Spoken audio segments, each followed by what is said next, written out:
Suspense junction.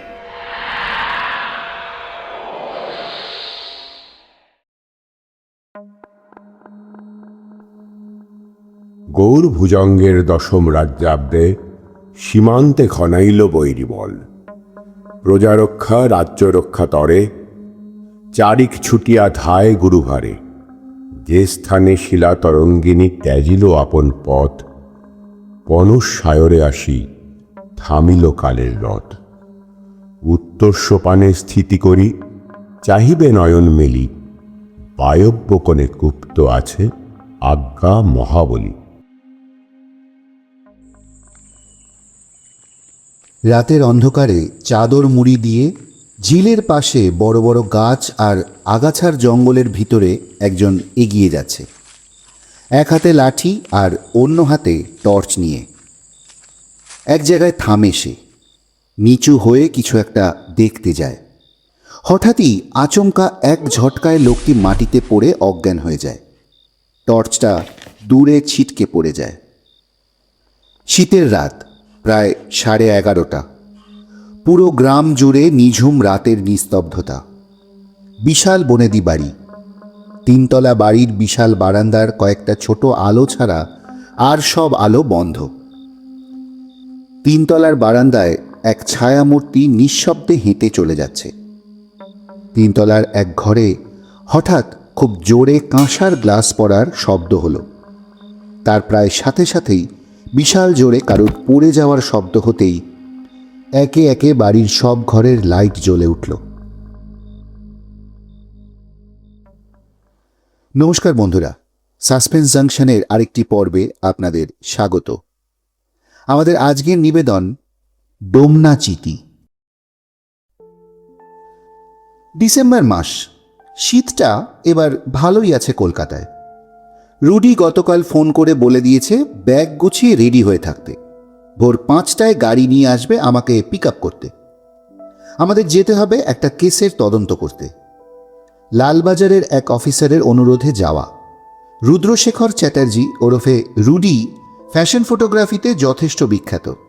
ওর একটা ইচ্ছে ছিল হিউম্যান ক্রাইম সাইকোলজি নিয়ে চর্চা করা। সেসব নিয়ে দেশি বিদেশি বিভিন্ন ম্যাগাজিন পড়ত।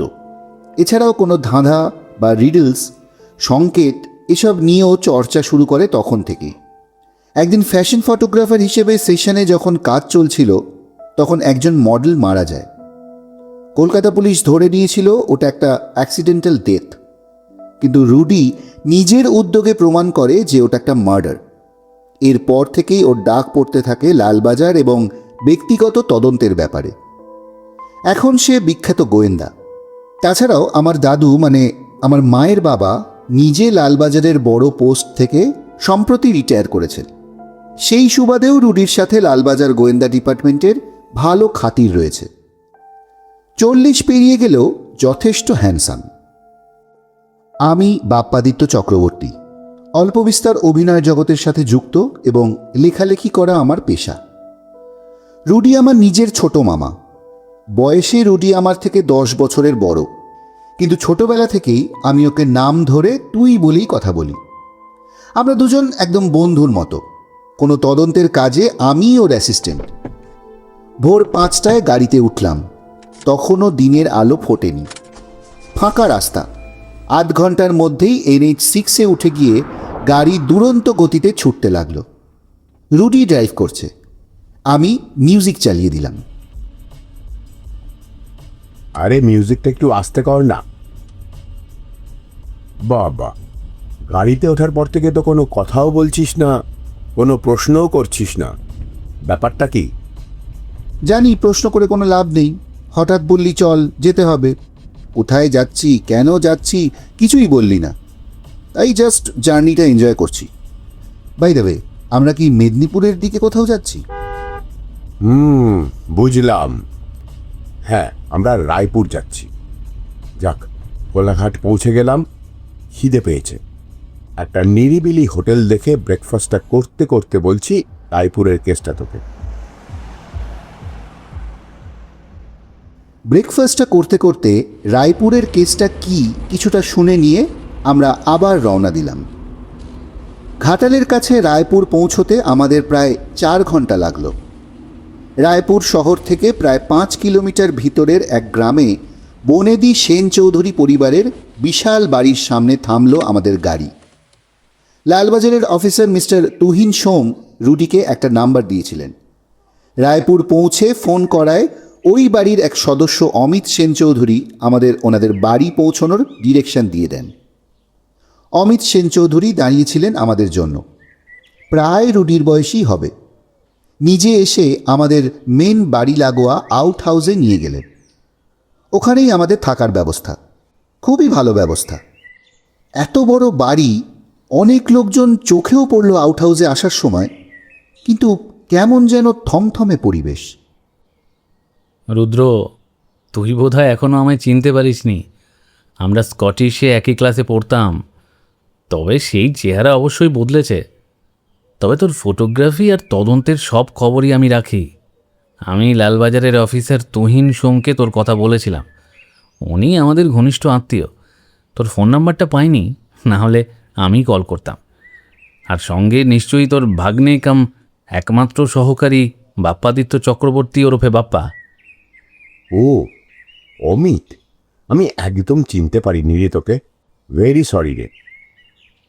বাপ্পা, তুমি আমাকে অমিতদা আর তুমি করেই বলবে। অমিত, আসার সময় খেয়াল করলাম তোদের বাড়িতে অনেক লোক, কিন্তু কেমন যেন থমথমে পরিবেশ। কিছু কি হয়েছে? হ্যাঁ, কাল রাতে একটা দুর্ঘটনা ঘটে গেছে আমাদের বাড়িতে। আমার খুড়তুতো ভাই কুণাল সেন চৌধুরী গতকাল রাতে মারা গেছে। আমাদের ফ্যামিলি ফিজিশিয়ান বলছে আচমকা ম্যাসিভ হার্ট অ্যাটাকে মৃত্যু।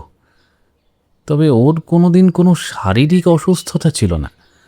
আমার থেকে মাত্র 2 বছরের বড়, 47 বছর বয়স। তবে এও সন্দেহ করেছেন সুইসাইডও হতে পারে। কিন্তু কুণাল তো সুইসাইড করার মতো ছেলে নয়। অমিতদা, যে কাজের জন্য আমাদের আসতে বললে, একজন নাকি কয়েকদিন আগে বাগানে যাওয়ার পর থেকে অলমোস্ট প্যারালাইজড, এবং কি একটা ধাঁধা না সংকেত তার কাছে পাওয়া গেছে। তিনি কি? হরিহর ভট্টাচার্য, আমাদের বাড়ির পুরোহিত। বয়স খুব বেশি নয়, অ্যারাউন্ড 55, খুব ফিট।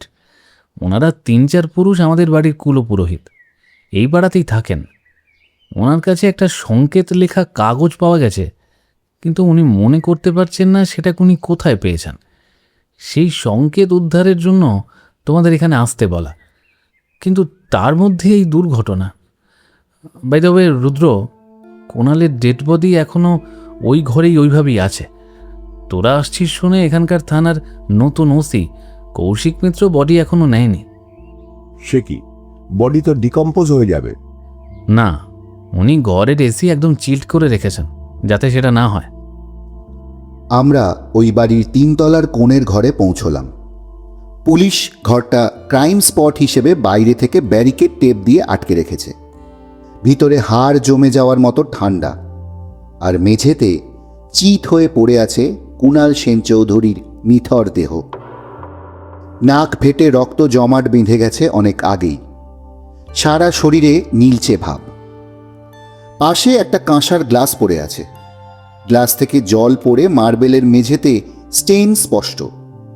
তবে সাধারণ খাওয়ার জলে এরকম স্টেইন পড়ে না। রুডি ভালো করে ঘরের চারিদিকে দেখছে। এদিকে আমাদের সাথে সাথে বাড়ির অনেকেই সেখানে এসে ভিড় জমিয়েছে। রুডি ইশারা করতে অমিতা ওনাদের ওখান থেকে চলে যেতে বলে। অমিতার ভাই সুমিত ছাড়া অন্য সকলে দূরে সরে যায়। বারান্দার এক পাশে চেয়ারে বসে আছেন এক মহিলা, অমিতদার বড় বৌদি লাবণ্য সেন চৌধুরী। আশেপাশে আরও কয়েকজন মহিলা বসে আছেন। শেষে এ বাড়িতে পুলিশও ঢুকলো। কুনু ঠাকুরপো, ও কুনু ঠাকুরপো, এ তুই কি করলি ভাই? ওরে ও মু, এরা কারা? কি দেখছে? সকাল থেকে দফায় দফায় পুলিশ কেন? আহা বড় বৌঠান, এত অস্থির করো নে, শরীর খারাপ হবে। ওনারা অমিত দাদাবাবুর বন্ধু, আর যাদের কলকাতা থেকে আসার কথা ছিল। ও হ্যাঁ, ইস, দেখো কাণ্ড কানা। যা গিয়ে ঝুমরিকে বল এদের চা জল খাবারের ব্যবস্থা করতে। উফ, এ কি কাণ্ড ঘটল রে! পুলিশ অফিসার কৌশিক মিত্র চলে এসেছে। দক্ষ পুলিশ অফিসার। কৌশিক আমার বয়সী, তুমি করেই আমরা কথা বলি। আমাদের সাথে বহু দিনের পরিচয় এবং খুবই ভালো সম্পর্ক। অনেক তদন্তে আমাদের সঙ্গে ছিল। রুডি ঘাড় ঘুরিয়ে একবার কৌশিককে দেখে নেয়। অমিত, এটা সুইসাইড বা জাস্ট ম্যাসিভ হার্ট অ্যাটাক নয়, এটা মার্ডার। বাপ্পা, কুণাল বাবুর ঠোঁটটা ভালো করে দেখ। কৌশিক, বডি পোস্টমর্টমে পাঠাতে আর দেরি করা ঠিক হবে না, যতই চিলডেসিতে থাকুক। আর তাছাড়া কি বিষ সেটা জানা দরকার। ফরেন্সিক টিমকেও তাড়াতাড়ি আসতে বলো।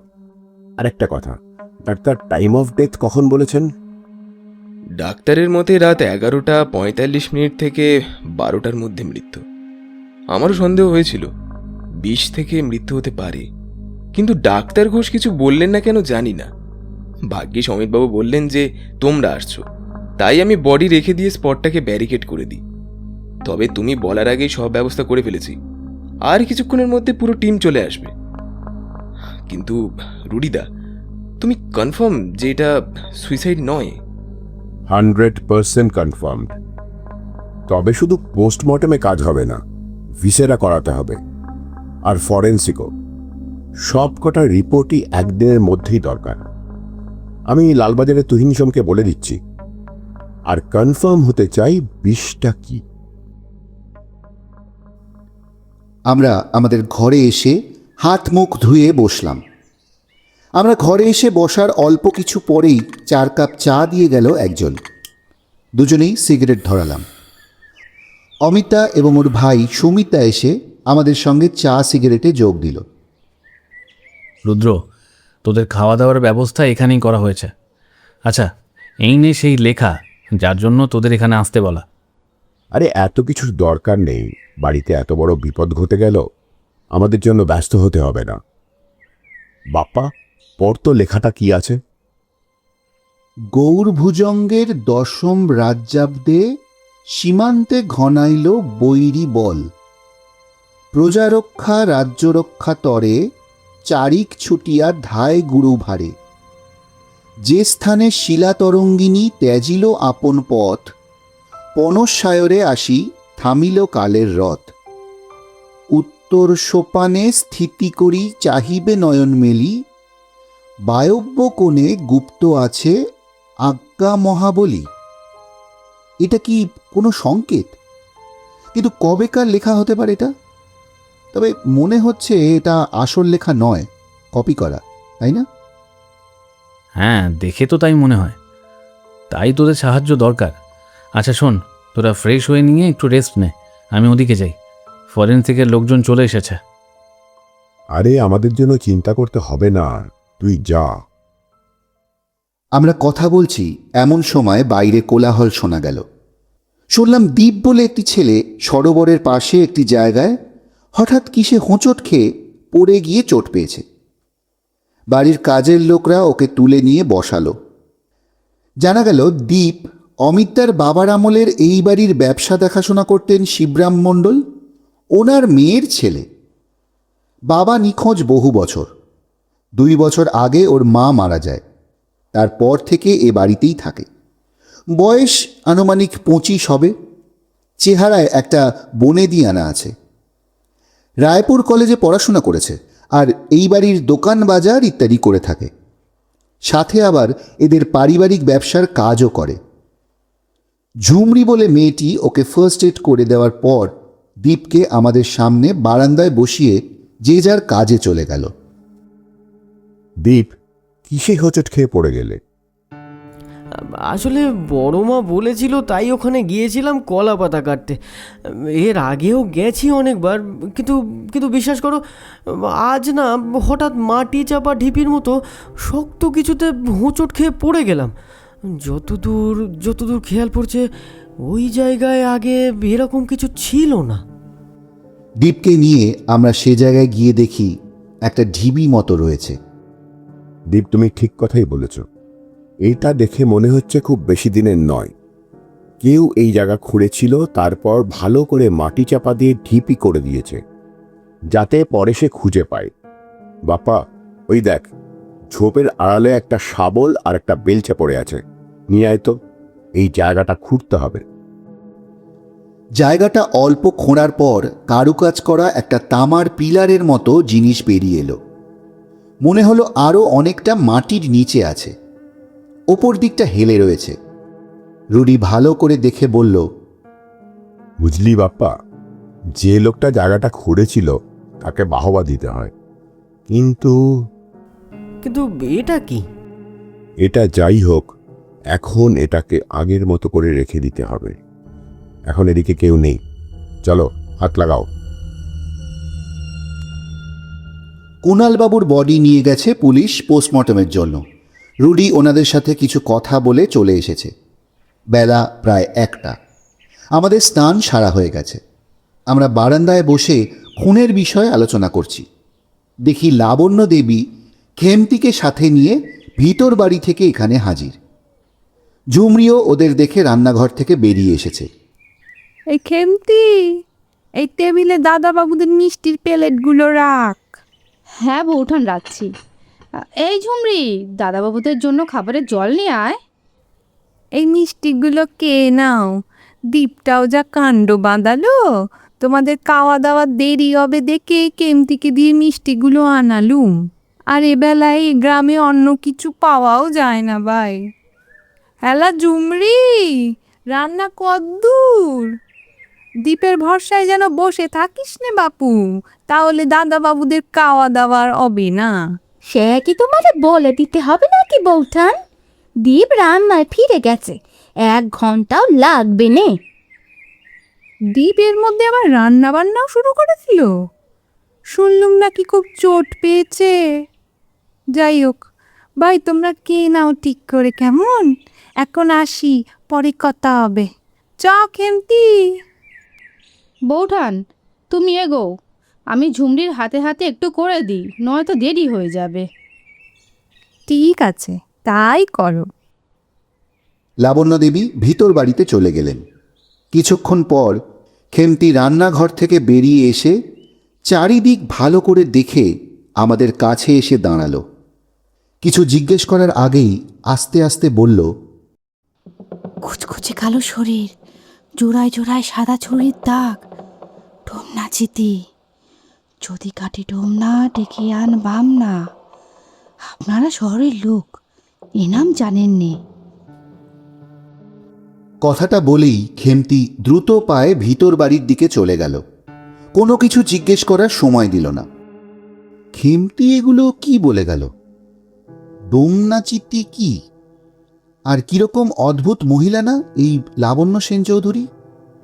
তখন দেখে মনে হচ্ছিল শোকে কাতর, আর আবার ঘণ্টাখানেকের মধ্যেই চেঞ্জ। ডোমনাচিতি, এই নামটা আমি আগেও শুনেছি, কোনো একটা সাপের নাম, কিন্তু কুণালের শরীরে কোথাও সাপের কামড়ের চিহ্ন নেই। তাহলে দেখ, মার্ডারের মোটিভ কি, কে করলো, কিভাবে, এবং এই বাড়ির কে কি রকম কি করে, এসব তো কমন কোয়েশ্চেন। কিন্তু বড় প্রশ্ন হলো, ওই সংকেতের সাথে কি এই বাড়ির এবং কুণাল সেন চৌধুরীর মার্ডারের কোনো সম্পর্ক আছে? হ্যাঁ, বুঝলি বাপ্পা, আমার মন বলছে আরো অনেক কিছু ঘটতে চলেছে। ঘণ্টাখানেক পরে আমরা খাওয়া দাওয়া সেরে বারান্দায় বসে অমিতদার সমিতদার কাছ থেকে ওদের বাড়ির বিষয়ে বিভিন্ন কথাবার্তা শুনছি। কৌশিকও চলে এসেছে। কাজের লোকেরা যে যার ঘরে বিশ্রাম নিচ্ছে। হঠাৎ রুডি দেখতে পেল একজন চাদর মুড়ি দেওয়া লোক সরোবরের দিকে কিছু খুঁজছেন। তারপর সেখান থেকে আমাদের দিকেই এগিয়ে আসছেন, পাটা একটু টেনে হাঁটছেন। দীপও নিজের ঘর ছেড়ে আমাদের কাছে এসেছে। লোকটার চাদর সরাতেই অমিতদারা সকলেই চমকে উঠল। এদিকে বেশ হাঁপাতে হাঁপাতে লাবণ্য দেবীও চলে এসেছেন। এ কি ঠাকুরমশাই, আপনি আপনি হাঁটতে পারছেন? আর ওখানে কি খুঁজছিলেন? নমস্কার হরিহর বাবু, আমার নাম রুদ্র, অমিতের বন্ধু। একটা বিশেষ তদন্তের ব্যাপারে আমরা এখানে এসেছি। নমস্কার নমস্কার। আমি আপনার পরিচয় জানি, আর কিসের তদন্তে এসেছেন সেটাও জানি। কিছু মনে করবেন না, শুনলাম আপনি অসুস্থ ছিলেন। তাহলে সরোবরের দিক থেকে এলেন যে, ওখানে যাওয়ার কারণ কি? কিছু কি খুঁজতে গেছিলেন? রুদ্রবাবু, যা খুঁজতে গিয়েছিলাম সেটা যদি খুঁজে পাই তো আপনাদের নিশ্চয়ই বলবো। তবে একটা কথা বলি, আমি সকালে কুণালকে দেখতে গিয়েছিলাম, আর ওকে দেখে আমার যেটা মনে হলো তাতে আমি হলপ করে বলতে পারি যে কুণালকে সাপের বিষ দিয়েই মারা হয়েছে। জলজ্যান্ত ছেলেটা সকালে মারা গেল। কি জানি কি পাপের ফল ফলতে শুরু করেছে। কেমতির কাছে শুনলাম আপনি নাকি একা চলেইছেন এদিকে। আমি তো শুনে সে হাঁপিয়ে ঝাঁপিয়ে এলুম। ঠাকুরমশাই, কদিন তাহলে অসুস্থ আবার ভান করেছিলেন বলুন। আর এসব কি যাতা বলছেন? কোন পাপের ফল ফলতে শুরু করেছে তা? ভান করে থাকার মানুষ আমি নই বড় বৌমা। আর কোন পাপের ফল? সত্যিটা না হয় নাই বললাম। বড় বৌদি, যাও ভেতরে যাও। ঝুমরি, যা বড় বৌদিকে ঘরে দিয়ে আয়। আমাদের জন্য বেশ একটা অস্বস্তিকর পরিবেশ তৈরি হয়েছে। অমিত তারাও ভীষণ অপ্রস্তুত। পারিবারিক কোনো গোপন কথা প্রায় সামনে চলে এসেছিল। এই কথার পর স্বভাবতই আমাদের আলোচনায় ছেদ পড়ে। ধীরে ধীরে সবাই চলে গেলেন। দুপুরেই রুডি অমিতদাকে আলাদা করে বলে দিয়েছিল যে বাড়িতে একটা মৃত্যু ঘটেছে, আত্মীয় স্বজনরা আসবেন। এর মধ্যে আমাদের কাজ করা ঠিক হবে না, ঠিক সময় আমরা চলে আসব। অমিতদাও আপত্তি করেনি। তার আগে রুডি কৌশিককে বলে রাখায় কৌশিক রায়পুরে একটা গেস্ট হাউস আমাদের জন্য বুক করে রেখেছে। কৌশিক আমাদের গেস্ট হাউসে পৌঁছে দিয়ে নিজের কাজে গেল। রাতের দিকে কৌশিক এসে বলল, রুডিদা, সেন চৌধুরী বাড়িতে পুলিশ পোস্টিং করে দিয়েছি। কলকাতায় কথা বলেছি, কাল বিকেলের মধ্যে পোস্টমর্টেম এবং ফরেন্সিক রিপোর্ট পাঠিয়ে দেবে। আর হ্যাঁ, ওই তুমি যে ও বাড়ির খবর চেয়েছিলে না, প্রথমে তোমাকে বলে রাখি, কিছুদিন হলো ওই বাড়িতে আমার ইনফর্মার কাজ করছে। আরে অবাক হলে যে, আগামীকাল তোমরা আমার কোয়ার্টারে লাঞ্চ করবে। সব প্রশ্নের উত্তর ওখানেই দেব।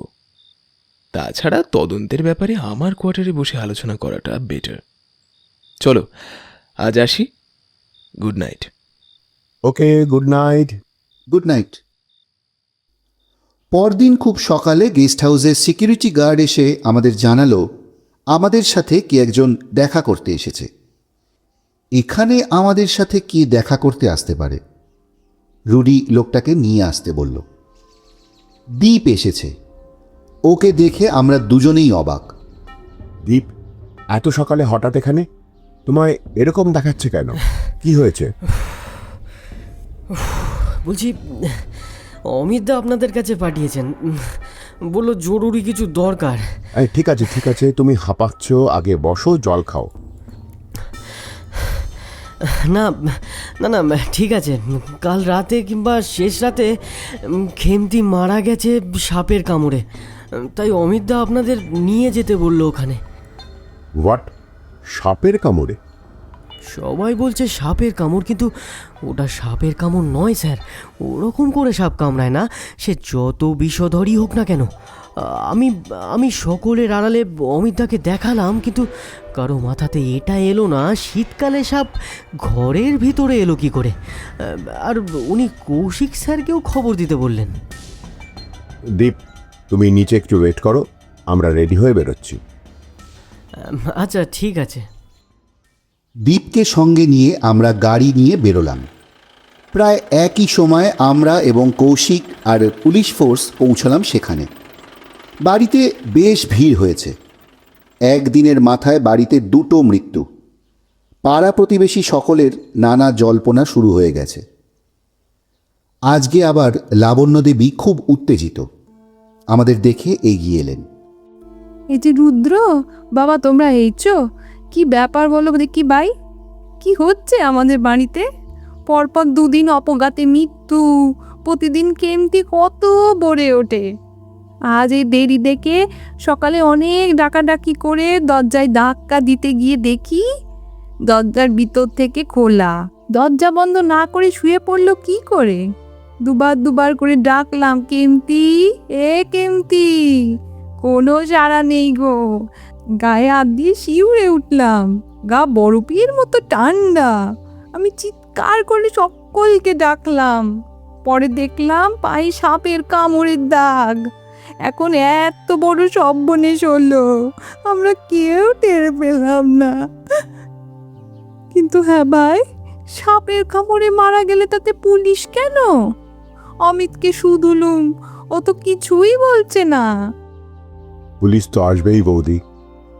একদিনের মাথায় দুটো মৃত্যু, তার ওপর কুণালবাবুর কোনো সাধারণ মৃত্যু নয়। আর খেমতির মৃত্যুও সাপের কামড়েই হয়েছে নাকি অন্য কিছুতে, সেটাও তো দেখতে হবে। ফরেন্সিক টিম ঘরের বিভিন্ন জিনিস আর ফিঙ্গারপ্রিন্ট কালেক্ট করছে। কৌশিক এবং আমাদের নিয়ে অমিতদা আউট হাউসের বারান্দায় এসে বসল। আমার সব থেকে বড় প্রশ্ন, খেমতিকে কেন কেউ খুন করবে? দেখ, খেমতিকে কেন কেউ খুন করবে মানে করলো, সেটা এখনই বলা যাবে না। তবে আমার মনে হয় কুণালকে যে বিষ দিয়ে মারা হয়েছে, খেমতিকেও সেই একই বিষে মারা হয়েছে। পুলিশ পোস্টিং করা ছিল, বাইরের থেকে কেউ ঢোকেনি বা বেরোয়নি বলেই খবর আছে। বাইরের বাউন্ডারির মানে তোদের লোহার ফটক পেরিয়ে এলেও সামনে বা পিছনের দিক থেকে এত উঁচু পাঁচিল টপকে তোদের মূল বাড়িতে ঢোকা সম্ভব নয়। এক যদি না ছাদের দরজা বা আর কোনো এন্ট্রি বা এক্সিট পয়েন্ট থাকে। ছাদের দরজা বিকেলেই বন্ধ হয়ে যায়। মেইন গেট ছাড়াও আরও দুটো দরজা আছে। একটা খিড়কির দরজা বাড়ির পেছন দিকে, ওই সরোবরের দিকে যাওয়া যায়, কিন্তু ওটা তো বহু বছর তালা বন্ধ, ইউজই হয় না। আর একটা আছে অন্য পাশে বাইরের দিকে, বাথরুমের গা ঘেঁষে লোহার ঘোরানো সিঁড়ি ছাদ অবধি। জমাদারদের ব্যবহারের জন্য ছিল, কিন্তু ওই সিঁড়িটা ছাদের দিকটায় ভেঙে যাওয়ায় বহু বছর ধরে বন্ধ। ওখান থেকে ছাদ দিয়ে ঢোকা ইম্পসিবল। তারপর থেকে জমাদাররা ওপরের বাথরুম পরিষ্কার করে না, বাড়ির কাজের লোকরাই করে। কৌশিক, চলো আমরা ওই এন্ট্রি এক্সিট পয়েন্টগুলো দেখে আসি। প্রথমে লোহার ঘোরানো সিঁড়ি। অমিত, দীপ, তোমরা আমাদের সাথে এসো। আমরা সবাই গেলাম সেই লোহার সিঁড়ির সামনে। রুডি কৌশিককে বলল, কি দেখতে পাচ্ছ কৌশিক? দিনের বেলাতেই এদিকের এই অবস্থা, প্রায় জঙ্গল। রাতের বেলায় তোমার চৌকিদাররা মনে হয় না এদিকে আসার সাহস দেখিয়েছিল। ওই দেখ, লোহার সিঁড়িটার রেলিং থেকে মোটা একটা নাইলন দড়ির মই বাঁধা রয়েছে ওই ঘরের জানলাটার ওপরে, রেন ওয়াটার পাইপের সাথে। ওটা কার ঘর? বড় বৌদির ঘর। কিন্তু এটা এখানে কে বাঁধল? কুণাল যেদিন মারা গেল সেদিন সকালেই তো আমি আর দীপ পেস্ট কন্ট্রোলের লোকের সাথে এদিকে এসেছিলাম, তখনও তো কিছুই ছিল না, আর থাকার কথাও নয়। হ্যাঁ, কিন্তু দাদা, মই বেয়ে যদি ওই বাথরুমের দরজা অবধি যায়ও, ভিতরে ঢুকবে কি করে? ঘর তো ভিতর থেকে বন্ধ, তালা মারা। কৌশিক ফরেন্সিক টিমের লোকেদের ডেকে ওই মইটা খুলিয়ে টেস্টের জন্য পাঠাতে বলল, এবং ওখানে আর আশেপাশের জায়গায় ফিঙ্গারপ্রিন্ট, ফুটমার্ক এবং আরও কিছু জিনিস কালেক্ট করল। কিন্তু বিশেষ কিছুই পাওয়া গেল না, কিছু ফিঙ্গারপ্রিন্ট আর ফুটমার্ক ছাড়া।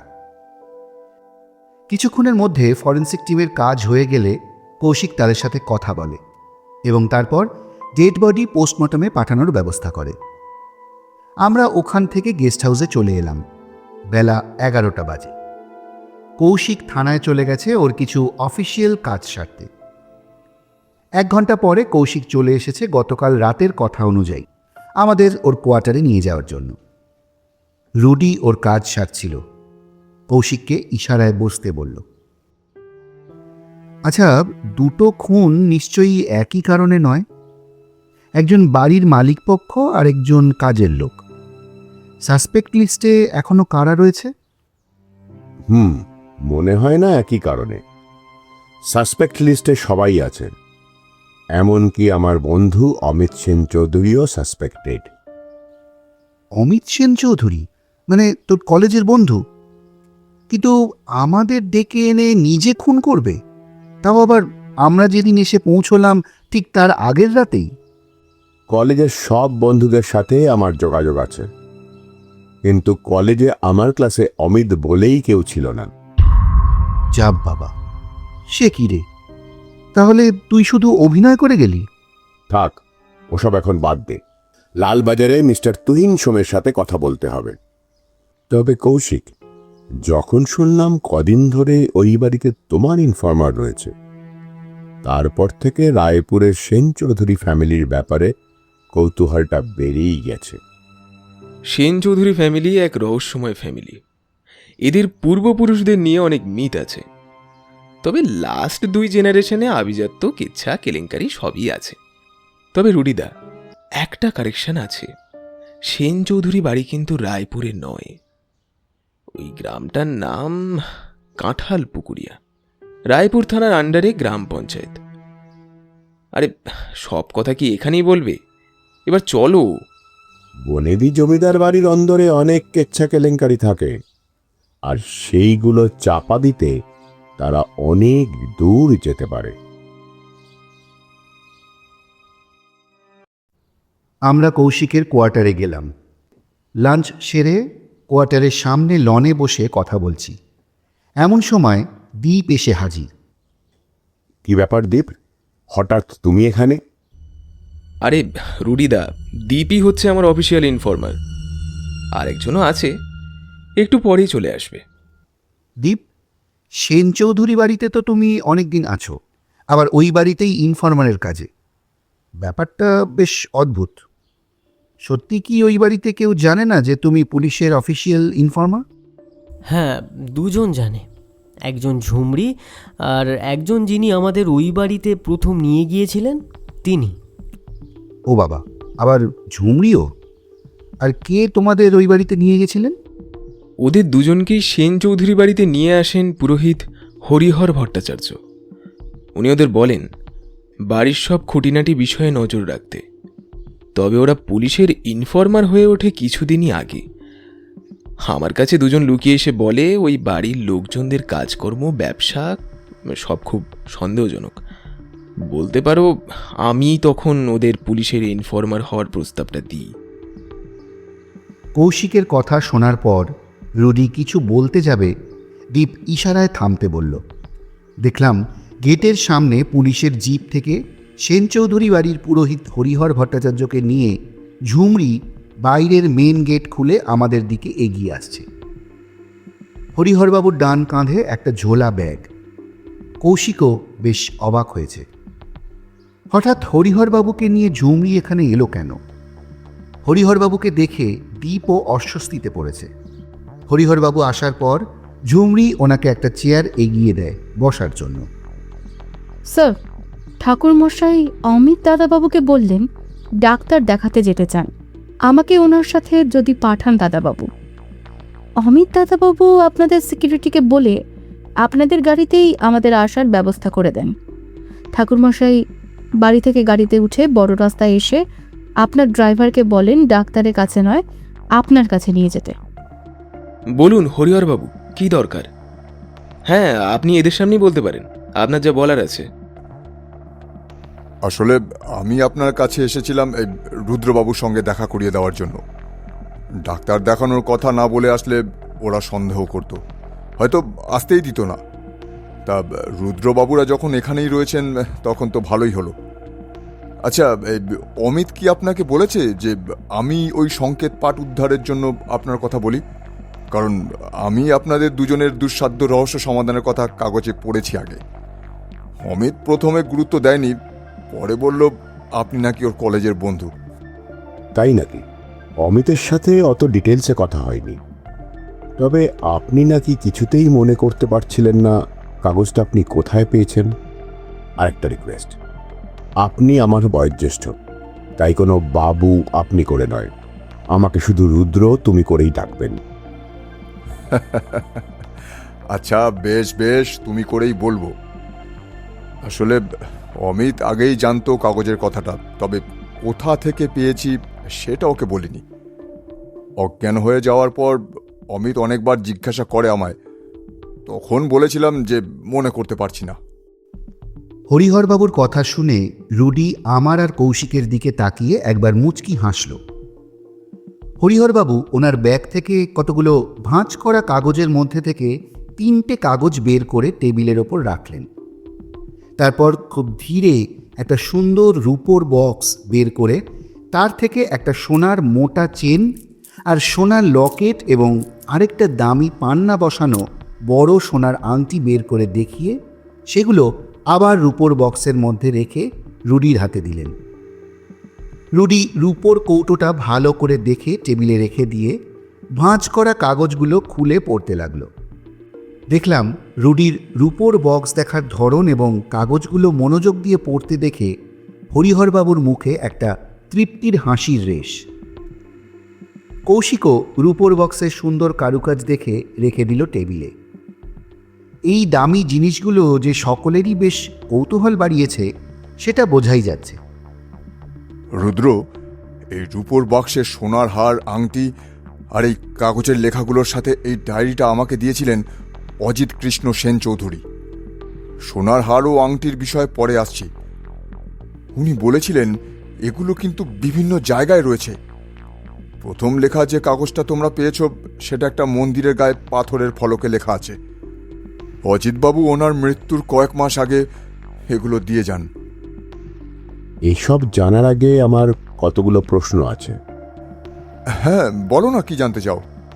আপনি অসুস্থ নন, তাই তো? সরোবরের দিক থেকে যখন এলেন তখনও আপনি খুঁড়িয়ে হাঁটছিলেন, কিন্তু আজ এখানে এলেন যখন, তখন আপনার হাঁটা দেখে কোনো অসুস্থতার লক্ষণ চোখে পড়েনি। তাহলে অসুস্থ সেজেছিলেন কেন? প্রয়োজন ছিল, নিজেকে বাঁচাতে প্রয়োজন ছিল। দেখো, আমি না বাঁচলে অনেক সত্য চিরকালের মতো হারিয়ে যেত। তবে আমি যে একেবারেই অসুস্থ ছিলাম না সে কথা কিন্তু ঠিক নয়। কুণাল খুন হওয়ার কয়েকদিন আগে এক রাতে আমি সরোবরের পাড়ের জঙ্গলে গিয়েছিলাম এই ধাঁধার বাকি কিছু পাওয়া যায় কিনা সেটা খুঁজতে। হঠাৎই আমাকে পিছন থেকে কেউ আঘাত করে, আমি পড়ে গিয়ে অজ্ঞান হয়ে যাই। পরের দিন সকালে জ্ঞান ফেরে আমার। সে সময় ঝুমরি ছাড়া আমার ঘরে কেউ ছিল না। ওই আমার সেবা শুশ্রূষা করেছিল সারা রাত ধরে। আর ঝুমরির পরামর্শ মতোই আমি স্মৃতিভ্রষ্ট আর বাহাত অসাড় হয়ে যাওয়ার ভান করে অসুস্থ হয়ে পড়েছিলাম। কিন্তু কুণালের মৃত্যু সংবাদ পাওয়ার পর আর আমি নিজেকে স্থির রাখতে পারলাম না। আমার কেন জানি না মন বলছিল ওই সরোবরের পাড়ের জঙ্গলেই লুকিয়ে রয়েছে আসল রহস্য। তাই আবার সেখানে যাই, আপনাদের দেখে ওই আধা অসুস্থ হওয়ার ভান করি আর কি, মানে যেটা আপনারা দেখেছেন। কৌশিকের কথা মতো ঝুমরি বাড়ির ভেতরে গেল সকলের জন্য চা বানাতে। তবে দীপকে হরিহরবাবু থাকতে বললেন। আচ্ছা হরিহরবাবু, অন্য কথায় যাওয়ার আগে একটা জিনিস জানতে চাইছি, ডোমনাচিতি কি সাপ? মারাত্মক বিষধর সাপ, কালকেউটে বা কালাত সাপ, নিশাচর সাপ, একেবারে সাইলেন্ট কিলার। এই অঞ্চলের অনেকে একে চিতি বা ডোমনাচিতি বলে, অনেকে আবার ঢ্যামনাচিতি বলেও ডাকে। কিন্তু হঠাৎ এই ডোমনাচিতির কথা কেন জিজ্ঞাসা করলেন? খেমতির মুখে শুনেছি, একটা প্রবাদ টাইপের কিছু বলেছিল। আচ্ছা আচ্ছা, খেমতির মুখে বুঝেছি বুঝেছি। ওই তো, যদি কাটে ডোমনা ডেকে আন বামনা। এই প্রবাদের মানে হলো সময় মতো না বুঝলে এ সাপে কাটলে ডাক্তার ওঝাও কিছু করতে পারবে না, সোজা অন্ত্যেষ্টির জন্য পুরোহিত ডাকতে হবে। কিন্তু শীতকালে সাপের কামড়ে মৃত্যু? আচ্ছা রুদ্র, আমার মনে হয় খেমতির কথায় কোনো ইশারা ছিল। এখন তো আমার সেরকমই মনে হচ্ছে। এবার বলুন, এই সংকেতের কাগজের সাথে রূপোর বাক্সের মধ্যে থাকা সোনার গয়নার কি সম্পর্ক? এসব দেখে বোঝা যায় কোনো রাজকীয় পুরুষ মানুষের অলংকার এবং অনেক প্রাচীন। রূপোর বাক্স এবং সোনার গয়না এটা দ্বীপের উত্তরাধিকার সূত্রে পাওয়া, তবে আর একজনের জন্য রাখা আছে, তবে সেটা আমার কাছে নেই, ব্যাংকের ভল্টে। ওই বাড়িতে সবাই যেটা জানে, তোমরাও দ্বীপের সেই পরিচয় পেয়েছ, কিন্তু ওটা দ্বীপের আসল পরিচয় নয়। দ্বীপ সেন চৌধুরী বাড়ির অন্যতম উত্তরাধিকারী। তাহলে দ্বীপের পরিচয় পরিবারের অন্যদের কাছে গোপন কেন? ওই বাড়িতে একমাত্র কুণাল সেন চৌধুরী জানতেন দ্বীপের আসল পরিচয়।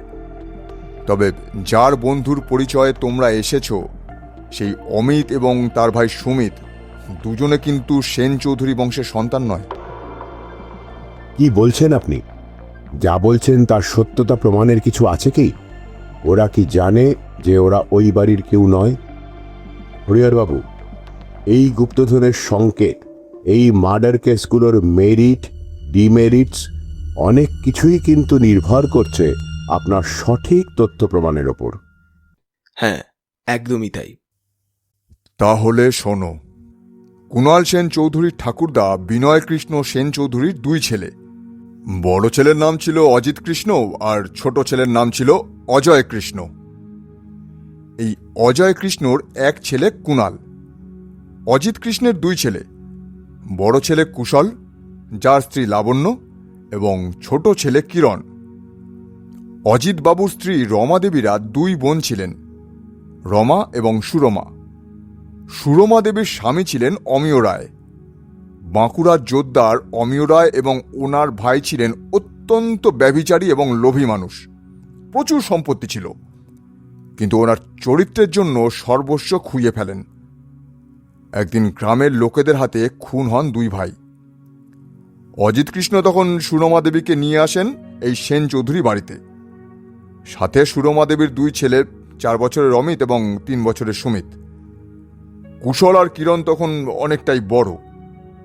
কুশল আর কিরণের সাথে আমার যোগাযোগ এখনো আছে। আমার থেকে ওরা দুজনে ছোট হলেও আমাদের বন্ধুত্ব ছিল বেশ ভালো মতোই। ওদের বাবাও আমাকে নিজের ছেলের মতোই স্নেহ এবং বিশ্বাস করতেন। তার মানে অমিত আর সুমিত হচ্ছে অজিত কৃষ্ণ সেন চৌধুরীর শালীর ছেলে। কিন্তু ওনার নিজের দুই ছেলে কুশল আর কিরণ কোথায়? অথচ কুশলবাবুর স্ত্রী এই বাড়িতেই রয়েছেন। ওনারা কি কর্মসূত্রে দূরে কোথাও থাকেন? আর দ্বীপ এবং আরেকজনের জন্য উত্তরাধিকার সূত্রে পাওয়া জিনিস রাখা আছে, সে কি? দীপ কিরণ সেন চৌধুরীর একমাত্র ছেলে। আচ্ছা, এবার আমাদের বেরোতে হবে। বেশি দেরি হলে ওদিকে আবার সমস্যা হতে পারে। চল ঝুমড়ি, দীপ তুইও চল। তোমাদের সমস্ত প্রশ্ন, কৌতূহল সবই ডায়েরিতে লেখা আছে, ভালো করে পড়ে নিও। হরিহরবাবু ঝুমরিকে নিয়ে চলে যান। দীপও বেরিয়ে যায়। এই বাপ্পা, ডায়েরিতে কি লেখা আছে পড়তো? এদের ঠিকানা ছবি সবই তো আছে দেখছি। কুশল আর কিরণের মা রমা দেবী তখন খুবই অসুস্থ, মৃত্যুশয্যায়। একদিন অজিত কৃষ্ণবাবু বিয়ে করে বসেন সুরমা দেবীকে। তবে অজিতবাবুর ভাই অজয় কৃষ্ণবাবু একটা শর্ত চাপিয়ে দেন। অমিত আর সুমিত এই সেন চৌধুরী বাড়ির কোনো প্রকার সম্পত্তি পাবে না। সুরমা দেবী অবশ্য কয়েক বছর পর মারা যান, যদিও তিনি আর তার নিজের ছেলেদের জন্য কোনো সম্পত্তির ভাগ চাননি। ওদিকে কুশল আর কিরণ কেউই অজিত কৃষ্ণবাবুর সাথে সুরমা দেবীর বিয়ে মেনে নিতে পারেননি।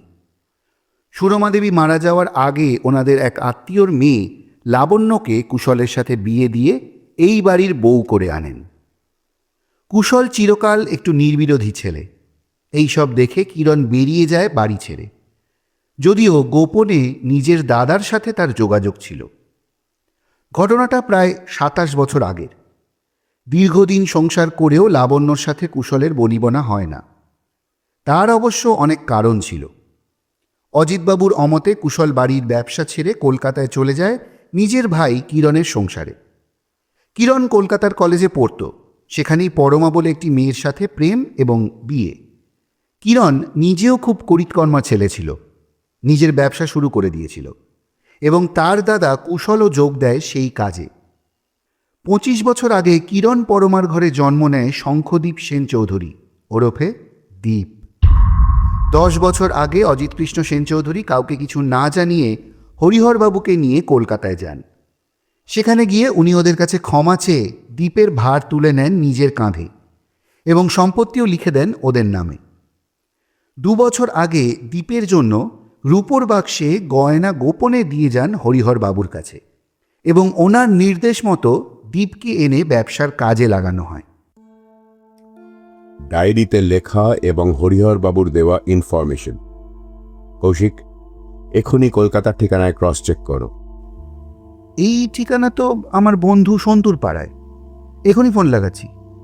কৌশিক, তুমিও তোমার মতো করে খোঁজ নাও, ক্রস ভেরিফিকেশন হয়ে যাবে। ঘণ্টাখানেকের মধ্যে সব তথ্য চলে এলো। হরিহরবাবু যে ঠিকানা এবং ছবি দিয়েছিলেন তা একদম ঠিক আছে।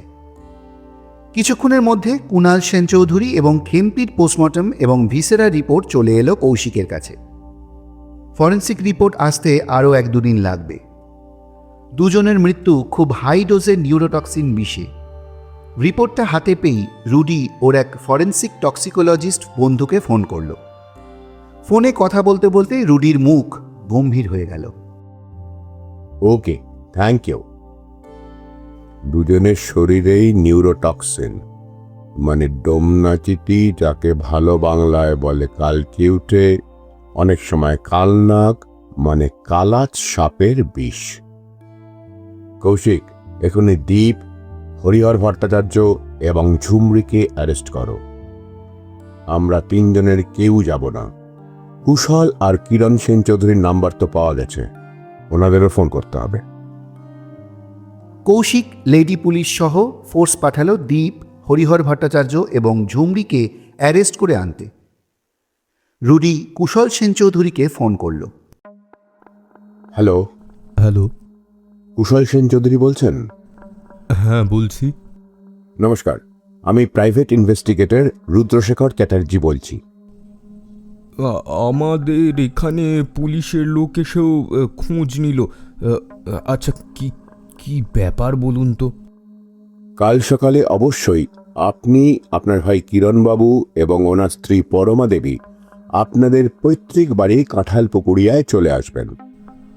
কিন্তু আমার বাবার কথা অনুযায়ী একটা সময় অবধি ওখানে আমাদের যাওয়া নিষেধ ছিল।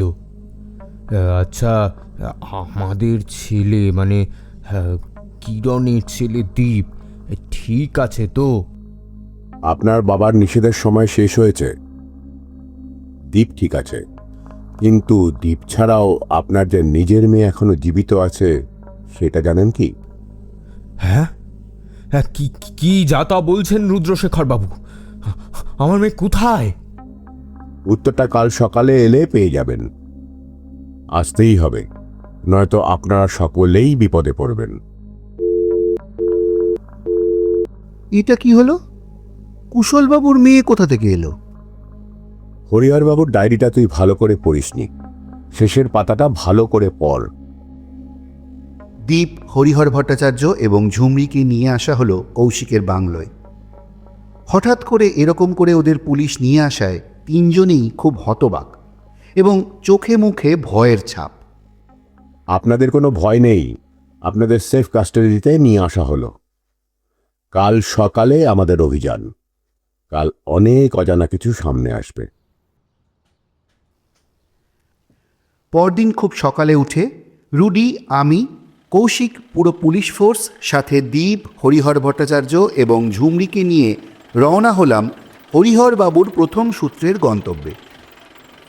জমিদার সেন চৌধুরী বাড়ির কুলদেবতা মহাদেব মন্দিরে গিয়ে পৌঁছলাম আমরা।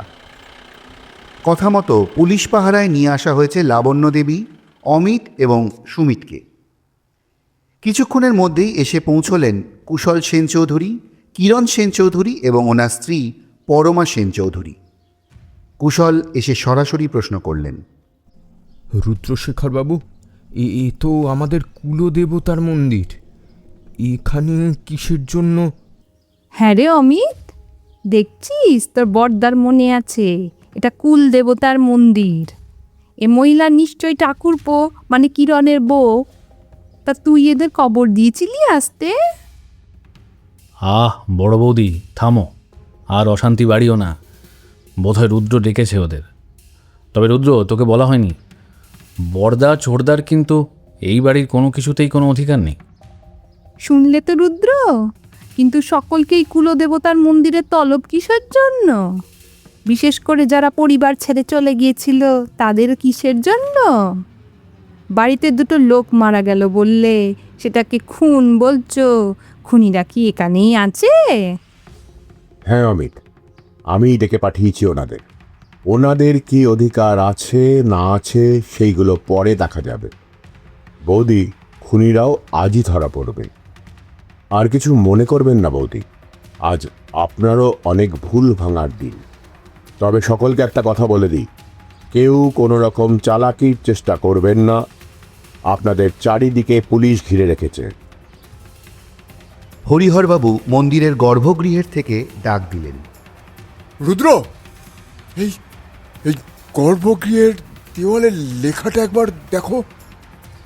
গৌরভুজঙ্গের দশম রাজ্যাব্দে সীমান্তে ঘনাইল বৈরী বল। প্রজারক্ষা রাজ্যরক্ষা তরে চারিক ছুটিয়া ধায় গুরু ভারে। যে স্থানে শিলা তরঙ্গিনী তেজিল আপন পথ, পনসায়রে আসি থামিল কালের রথ।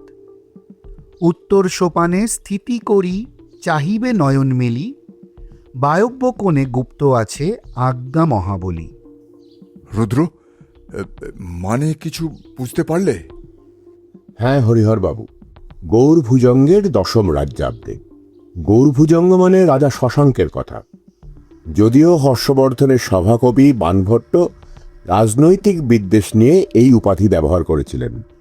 শশাঙ্কের শাসনকাল আনুমানিক 590 খ্রিস্টাব্দ থেকে 636 কি 637 খ্রিস্টাব্দ। দশম রাজ্যাব্দ মানে আনুমানিক 610 থেকে 620 খ্রিস্টাব্দের মধ্যে কোনো এক সময়। তবে এই লেখা কিন্তু 6th বা 7th সেঞ্চুরির লেখা নয়, মানে গৌরাধিপতি শশাঙ্কের আমলের লেখা নয়। সীমান্তে ঘনাইল বৈরী বল, প্রজারক্ষা রাজ্যরক্ষা তরে চারিক ছুটিয়া ধায় গুরু ভারে। এই তিনটে লাইনের মানে দাঁড়ায়, সীমান্তে ঘনাইল বৈরী বল অর্থাৎ যখন কনৌজের রাজা হর্ষবর্ধন এবং কামরূপের রাজা ভাস্কর বর্মন গৌড় রাজ্য আক্রমণ করতে আসছেন, সেই সময় প্রজারক্ষা রাজ্যরক্ষা তরে চারিক ছুটিয়া ধায় গুরু ভারে। অর্থাৎ প্রজারক্ষা রাজ্যরক্ষার জন্য চারিক মানে গুপ্তচররা ওনার গুপ্তধন বা বিভিন্ন ধনসম্পদ রাজ্যের চারিদিকে গুপ্তভাবে রেখে দেন। বাহ, দারুণ! এবার বলো। যে স্থানে শিলা তরঙ্গিনী ত্যাজিল আপন পথ, পনসায়রে আসি থামিল কালের রথ। উত্তর সোপানে স্থিতি করি চাহিবে নয়ন মেলি, বায়ব্য কোণে গুপ্ত আছে আজ্ঞা মহাবলী। এই জায়গাটা এসে একটু আটকেছিলাম বটে। তবে কৌশিকের কাছে যখন শুনলাম এই গ্রামের আসল নাম এবং বেশ কিছু দূরেই দেখলাম নদী, হিসেব মিলে গেল। তবে যে স্থানে শিলা তরঙ্গিনী ত্যাজিল আপন পথ, পনসায়রে আসি থামিল কালের রথ। শিলাবতী নদী তার পথ পাল্টিয়ে চলে যায় অনেকটা দূরে, ছেড়ে যায় পনসায়র। সংস্কৃত শব্দ পনস মানে কাঁঠাল, আর সায়র মানে সরোবর। আর সেন চৌধুরী বাড়ির পাশের সরোবরের নামেই এই গ্রামের নাম কাঁঠাল পুকুরিয়া। কিছু দূরেই শিলাবতী নদীর বর্তমান খাত। উত্তর সোপানে স্থিতি করি চাহিবে নয়ন মেলি, বায়ব্য কোণে গুপ্ত আছে আজ্ঞা মহাবলী। এর উত্তর এখানে পাওয়া যাবে না, আমাদের যেতে হবে পনসায়রে। আমরা পৌঁছলাম সেই ঢিবিটার কাছে, যেখানে কারুকাজ করা একটা তামার পিলারের মতো দেখতে পাওয়া গেছিল। কৌশিকের লোকেরা রুডির কথা মতো ঢিবিটা অনেকটা খুঁড়ে বের করলো সেটা, তবে মাটি থেকে ওঠানো গেল না। হরিহরবাবু, সেদিন এটা খুঁড়ে দেখার সময় তো মাথায় কেউ পেছন থেকে আঘাত করেছিল, তাই না? তবে সেটা বলেননি কেন? আর কিরণবাবু, আপনি দেখছি আসার থেকে শুধু দেখেই যাচ্ছেন, বলছেন না তো কিছু। আপনাদের দুজনের সংকেতের সমাধান শুনছিলাম মুগ্ধ হয়ে। হরিহরদা বোধহয় একটা ইনফরমেশন আপনাদের এখনো দেয়নি। বাবা কাকার কাছে শোনা আমাদের পৈতৃক জমিদারির অংশ এই কোটা সরোবর, প্রাচীনকালে যার নাম ছিল পনস সায়র। এই সরোবর শিলাবতী ছেড়ে যাওয়া খাত। রাজা শশাঙ্কের সময় এই জায়গাটা ছিল নদী বন্দর। আর সংস্কৃতে পনস হচ্ছে কাঁঠাল। এই জায়গা চিরকালই কাঁঠালের জন্য বিখ্যাত, প্রচুর ফলন হয়। আর সরোবরের চারিদিকে তাকিয়ে দেখো, প্রচুর কাঁঠাল গাছ। আর সেই বন্দরের প্রমাণ এই তামার পিলার। আমার ধারণা এরকম আরও পিলার হয়তো এখনো মাটির নিচে পাওয়া যাবে, বা হয়তো তা আগেই পাচার হয়ে গেছে। কিন্তু হরিহরদাকে পিছন থেকে কে আঘাত করেছিল?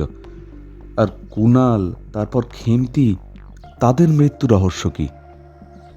হ্যাঁ, সে সব জানবেন। উত্তর সোপানের দিকে যাওয়ার আগে অনেকের কিছু ভুল ধারণা ভেঙে দেওয়াটা আগে দরকার, বিশেষ করে লাবণ্য দেবী এবং কুশলবাবুর। লাবণ্য দেবী, আপনার আর কুশলবাবুর তো একটা মেয়ে হয়েছিল। মেয়ে হওয়ার পর জ্ঞান ফিরে জানলেন মরা মেয়ে হয়েছে, তাই তাকে নদীর জলে ভাসিয়ে দেওয়া হয়েছে। আর সেই আদেশ দিয়েছিলেন কুশলবাবু। হ্যাঁ, সেদিন তোমাদের বড়দা উল্টে আমাকে দোষী বানিয়ে বাড়ি থেকে চলে গেছিল। এই সব ঘটনার পিছনে ছিলেন অমিত আর সুমিতের মা সুরমা দেবী।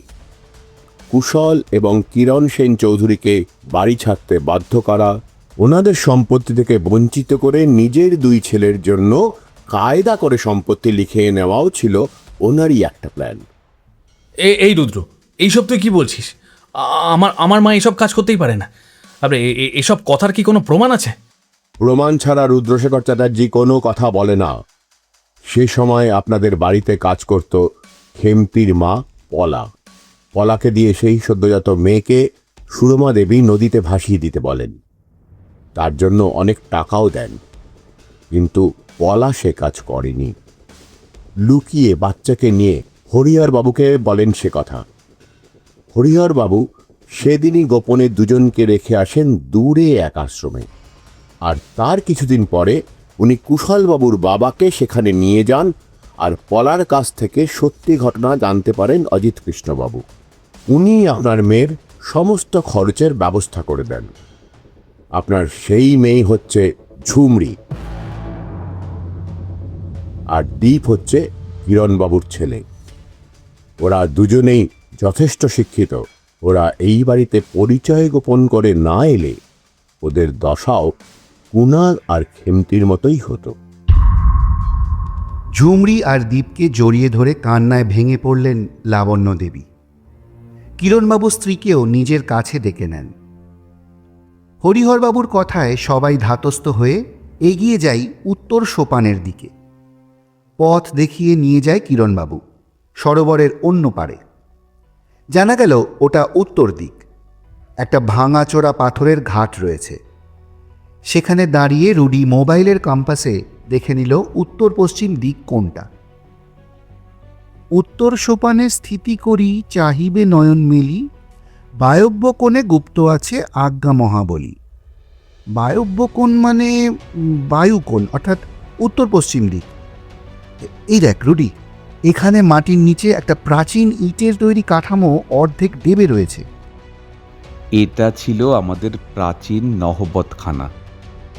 তারও আগে আমাদের ঠাকুরদা বিনয় কৃষ্ণ সেন চৌধুরীর কাছে শুনেছিলাম আমাদের পূর্বপুরুষ নরোত্তম সেন রাজা শশাঙ্কের দেওয়ানি লাভ করে এই বন্দরে দেখভাল করার জন্য জমিদারি শুরু করেন এবং নদীর খাতের উপর নজর রাখবার জন্য এটা পাহারাদার চৌকি বা ওয়াচ টাওয়ার বানান। কয়েক পুরুষ পরে যখন বন্দর অকেজো হয়ে যায়, নদী দূরে সরে যায়, তখন এখানে মূল ফটক ছিল এবং এটা নহবতখানা হিসেবে ব্যবহার করা হতো। সেটা সম্ভবত ছিল মুঘল আমলের শেষ দিক। সেই আমলেই আমাদের পদবি সেনের সঙ্গে জোড়ে চৌধুরী। তবে এই দিকটা কেন আর কবে পরিত্যক্ত হয় সেটা জানা নেই। কিরণবাবুর কথা শুনতে শুনতেই রুডি একটা খিলানের গায়ে কোষ্ঠী পাথরের ফলক আবিষ্কার করে। আরেকটি লেখা। এত উত্তেজনার সময় অদ্ভুতভাবে দেখলাম হরিহরবাবু চুপ। কালঝটিকায় ভগ্ন যেথা শিলাস্তম্ভ হাসে, ত্রয়োদশ খর্গলিপি খোদিত মূলের পাশে, স্তম্ভ পৃষ্ঠে তনু রাখি, পিছাও ত্রয়োদশ পদ, রক্তিম ইষ্টক তলে পাতাল পথ। কিরণবাবু, এই লেখা আপনার পূর্বপুরুষ নরোত্তম সেনের আমলের নয়, কারণ সে সময় বাংলা লেখা এরকম ছিল না। কিন্তু খুব সম্ভবত এগুলো 13th সেঞ্চুরির লেখা। মনে হয় তুর্কি আক্রমণের কথা মাথায় রেখে রাজা শশাঙ্কের গুপ্তধন এইভাবে রাখা হয়। ওই দেখো রুডি, ওই দিকে ভাঙা পাথরের একটা প্রাচীন শিলাস্তম্ভ দাঁড়িয়ে আছে। স্তম্ভের কাছে গিয়ে দেখলাম স্তম্ভের গায়ে খোদাই করা 13টি তলোয়ারের চিহ্ন। সংকেত মতো স্তম্ভে পিঠ ঠেকিয়ে মেপে মেপে ঠিক ত্রয়োদশ পদ মানে 13 পা পেছনে হাঁটতে হবে। সেখানে মাটি খুঁড়ে পাওয়া গেল রক্তিম ইষ্টক, অর্থাৎ লাল ইটের বাঁধানো জায়গা। পাশে আরেকটা পাথরের ফলকে লেখা, রুধির ইষ্টক সরায়ে নামিবে পাতাল কক্ষে, কালভৈরব মূর্তি তথা রাজে অন্ধ বক্ষে, বামেক্ষণ আবর্তন করো কাল বিপরীত টানে, খুলিবে নিরেট শিলা হর বৃষ ধন সন্ধানী। লাল ইটের বাঁধানো জায়গা খুঁড়তেই বেরিয়ে এলো গোপন সুড়ঙ্গ। খুব সাবধানে সকলে নেমে গেলাম সুড়ঙ্গের সিঁড়ি ধরে। কিছুটা নামতেই বেশ চওড়া একটা জায়গা, একটা পাথরের দেওয়ালে কাল ভৈরবের মূর্তি। রুদ্র, বামেক্ষণ মানে নিশ্চয়ই জানো? হরিহরবাবু, বামেক্ষণ হল বাম ইক্ষণ মানে বাচক, আর কালভৈরব মূর্তির বাচকে রয়েছে হর বৃষধন, অর্থাৎ বাহন নন্দী ষাঁড়ের ওপর শিব বসে থাকা রাজা শশাঙ্কের স্বর্ণমুদ্রা। তার মানে এটাই চাবি। এবার কাল বিপরীত টানে মানে অ্যান্টি ক্লকওয়াইজ। আসুন কুশল আর কিরণবাবু, এই মুদ্রাটা টেনে অ্যান্টি ক্লকওয়াইজ ঘোরান। ওনারা দুজনে পারলেন না। আমি, রুডি, দীপও হাত লাগালাম। বেশ কিছুটা কসরতের পর সেই চাবি ঘোরাতেই ঘর ঘর শব্দে খুলে গেল পাথরের দরজা। আগে থেকে প্ল্যান অনুযায়ী কৌশিক স্নেক ক্যাচার এবং মশালের ব্যবস্থা করে রেখেছিল। অন্ধকার সেই ঘরে মশাল জ্বালিয়ে ভিতরে ঢুকতেই দেখা গেল রাজা শশাঙ্কের আমলের প্রচুর স্বর্ণমুদ্রা, সোনা, রূপো, হিরে এবং আরও দামি এবং দুর্মূল্য রত্ন। আরেক পাশে সেই আমলের প্রচুর অস্ত্রশস্ত্র। কৌশিক তখনই আশেপাশের কয়েকটি থানায় ফোন করে আরও পুলিশ ফোর্স চেয়ে পাঠালো। রুডিও লালবাজারের সেই অফিসারকে ফোন করে জানালো সব কথা এবং সরকারি তরফে কি করা উচিত তারও ব্যবস্থা করতে বলল। ঘণ্টাখানেকের মধ্যে ওই পুরো এলাকা ওয়েল প্রোটেক্টেড করে আমরা এসে বসলাম সেন চৌধুরী বাড়ির বসার ঘরে। সেখানে সবাই উপস্থিত এবং বাইরে পুলিশ ঘিরে রেখেছে পুরো জায়গা। যে গুপ্তধন আজকে পাওয়া গেল তার অনেকটা ভাগই আপনারা পাবেন সরকারের তরফ থেকে। এবার সোজাসুজি চলে আসি দুটো খুনের প্রসঙ্গে। সেন চৌধুরী বাড়ির প্রধান ব্যবসা ওষুধ তৈরির কাঁচামাল মানে ভেষজ গাছপালা আর সাপের বিষ সরবরাহের। সেই একই ব্যবসা কলকাতায় গিয়ে শুরু করেন কিরণ আর কুশলবাবু। কুশলবাবুদের বাবা ওনাদের প্রথমে সম্পত্তি থেকে বঞ্চিত করে উইল করলেও পরে তার নাকচ করে নতুন উইল করে দুই ছেলেদেরই সম্পত্তি দিয়ে যান। ওনার পরামর্শেই কুণালবাবু তার দুই জ্যাঠতুতো দাদা কুশল আর কিরণের মাধ্যমে ব্যবসা চালাতে থাকে। কিন্তু অমিত আর সুমিত এসব কিছুই জানতে পারে না। এর মধ্যে দীপের এবং ঝুমরির মিথ্যে পরিচয় দিয়ে হরিহরবাবু নিয়ে আসেন এই বাড়িতে, উদ্দেশ্য নজর রাখা। দীপ আর ঝুমরি বুঝতে পারে এখানে দুই ভাই মিলে ব্যাপক ঘোটালা করছে। তাই তারা কুণালের পরামর্শে পুলিশের সাহায্য নিতে যায় অফিসার কৌশিক মিত্রের কাছে এবং পুলিশের ইনফর্মার হয়ে নজর রাখতে থাকে। এই রুদ্র, তোকে নিয়ে এসেছিলাম ধাঁধার সমাধান করতে, এসব শুনে কি হবে? অমিত, প্রথমত আমি তোমার বন্ধু নই। কোশমিন কালেও তুমি স্কটিশ চার্চ কলেজে আমার ব্যাচমেট ছিলে না, বরং কিরণদা ছিল আমার থেকে 1 বছরের সিনিয়র। কি কিরণদা, আশা করি তুমি আমায় চিনতে পেরেছ। চিনব না? কলেজেও তো রুডি বলেই ডাকতাম। অমিতকে বলে কাজ না হওয়ায় হরিহরদা আমায় ফোন করে বলে এই সংকেতের কথা এবং তোমার কথা। আমি তো তুহিন সোমকে বলি তোমায় এটার ভার দেওয়ার জন্য। বাবা, তোরা তলে তলে এত কিছু করেছিস, আমায় জানাসনি তো? আমি গতকালই জানতে পারি তুহিনদার কাছ থেকে তোমার আর হরিহর বাবুর কথা। আমি প্রথম থেকেই শিওর ছিলাম অমিত আমার ক্লাসে পড়তো না। এমনকি গতকাল কলেজের ইউনিয়নের সেক্রেটারির কাছেও কনফার্মেশন নেই যে অমিত বলে ওই ব্যাচেই কেউ ছিল না। আমার মনে হয় অমিত হরিহর বাবু এবং তোমার কথা শুনে ফেলেছিল, হয়তো তারপর আমার ডিটেলস জোগাড় করে ফেলে। তখন বোধহয় ভেবেছিল আমি শখের গোয়েন্দা, কিছু ধরতে পারবো না। কিন্তু কৌশিক মিত্রের কাছে আমার পরিচয় পেয়ে নতুন করে প্ল্যান করে নিল আমার আসার আগে। এখানে আসার পর পুরো অভিনয় করে গেল। আমরা আসার 2 দিন আগে কুণালের সঙ্গে অমিতের ঝামেলা হয় ব্যবসায় কারচুপি করা নিয়ে। কুণাল অমিতকে তোমাদের ব্যবসায় কারচুপি করার জন্য পুলিশে দেওয়ার কথা বলে শাসায়। পথের কাঁটা সরাতে হবে, আর নিজেদের ঘরেই রয়েছে সাপের বিষ। অমিত নিজে ফার্মাকোলজি নিয়ে পড়েছে, তাই জানতো বিষ অতিমাত্রায় মিশিয়ে দিলে বা গ্লাসের মুখে লাগিয়ে রাখলে এবং শরীরে যদি কোনো ক্ষত থাকে, মানে ব্লাডের সাথে ডিরেক্ট কন্ট্যাক্ট ঘটে, তাহলে সে বিষে কয়েক ঘন্টার মধ্যেই ম্যাসিভ হার্ট অ্যাটাকে মৃত্যু অনিবার্য।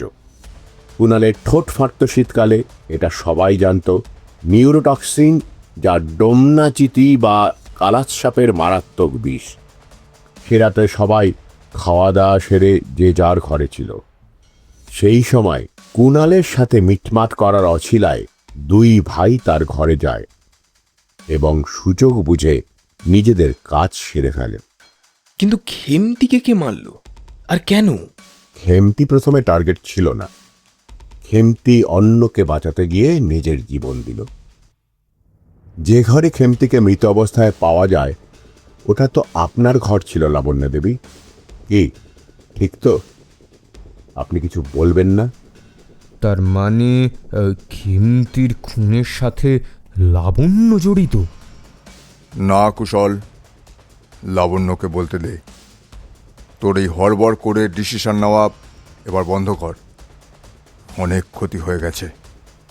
আপনি সেদিন ঠিকই বলেছিলেন, পাপের ফল, অন্ধভাবে বিশ্বাসের ফল। সেদিন রাতে চুপি চুপি খেমতি এসে বলল, বড় বোঠান তুমি এ রাতে ঘরে শুইও না। অনেকবার জিজ্ঞেস করলুম কেন রে, কিছুতেই বলল না। শুধু বলল আজ রাতের জন্য। জোর করে আমাকে পাশের ঘরে পাঠিয়ে দিল। ও নিজে শুলো আমার ঘরে। ভোরবেলা সবাই ওঠার আগে ডাকতে গিয়ে দেখি হতভাগী আর নেই গো, হতভাগী আর নেই। আমি সেদিন বলেছিলাম, খেমতিদি তুমি কিন্তু সাবধান, কালাচের থেকেও বিষধর সাপ এই বাড়িতে আছে। বলল আমার কিছু হবে না। কুণাল কাকার খুনের আগের দিন খেমতির চেনা সাপুড়েকে দিয়ে কালাত সাপ আনায় সুমিতা ব্যবসার কাজের জন্য। আমি শুনেছিলাম কুণাল কাকার বিষে মৃত্যু শুনে খেমতি সন্দেহ প্রকাশ করে অমিতদারই কাছে। বড়মার কিছু হলে খেমতিকেও রেহাই দিত না। 2 খুনের স্পটেই অমিত আর সুমিতের পায়ের ছাপ পাওয়া গেছে। ভুল করে খেমতিকে মারলেও লাবণ্য দেবী আর হরিহর বাবুকেও রেহাই দিত না। নাও কৌশিক, এবার তোমার কাজ। পুরো কেসটা সলভ করতে প্রায় 7 দিন লেগে গেল। অপঘাতে মৃত্যু বলে কুণালবাবু এবং খেমতির পারলৌকিক কাজ আগেই হয়ে গেছে। লাবণ্যদেবী এবং কুশলবাবুদের অনুরোধে আমাদের আরেক দিন থেকে যেতে হলো ওদের রাজকীয় আতিথেয়তার জন্য।